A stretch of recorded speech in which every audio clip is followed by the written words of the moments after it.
ከማንኛውም ህዝብ ጋር ለኛም ለሌላውም የምትሆን ሀገር ለመገንባት እንታገላለን። ኦሮሞ ፈረስ ማለት ኦሮሞን መውደድ ነው። ለኦሮሞ ህዝብ አገልጋይ መሆን ነው። የኦሮሞን አቅም መገንባት ማለት ነው። ኦሮሞን እንደ ኦሮሞነት በራስ አለማፈር ማለት ነው። እንደ ኦሮሞነት ሌላውን ሰው አለመጥላት ማለት ነው። እኔ ራሴን መውደድ ማለት አንተ መጥላት አይደለም። እኔ ካንተ ጭቆና መላቀቅ ማለት አንተ ወደ ጭቆና መግፋት ማለት አይደለም። የኦሮሞ ህዝብ ነፃነት ትግል ስንል የአማራ ህዝብ ጭቆና ወይም የትግሬ ህዝብ ጭቆና ማለት አይደለም። ሰማይ ሲንጅዱ ጅሩ ሳምኒሁን ቢዲቱን ተሳት ኑቲ ሰበለ ቆረጥ ላይ እንከብሶ ሐራርተን ሁንዳት ሐራርገንተን ሁንዳት ኦሮሚያኒስተን ሁንዳት ኢትዮጵያኒስተን ሁንዳት ወልቂቱም ማለጋፈ ነመለ ሳባቶ ኮሌ አካ እንቶይነ ሳባ ኢኑማው ጃላላ መዱራ ደረን ዳቻ ደበለ ፊቀቡለ ቀብሬቱ ለኔ ሻሸነመኔም ላይ ይሁን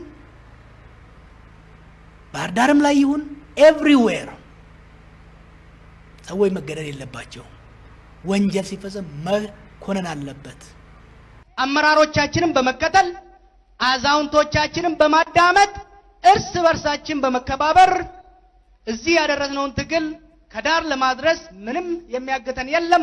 ሴራፍ ሄረ ቢየከና ነመከበጀ ቆፈቱ ኦላንቱማ ሴራ ከበቺሱ ደንዳ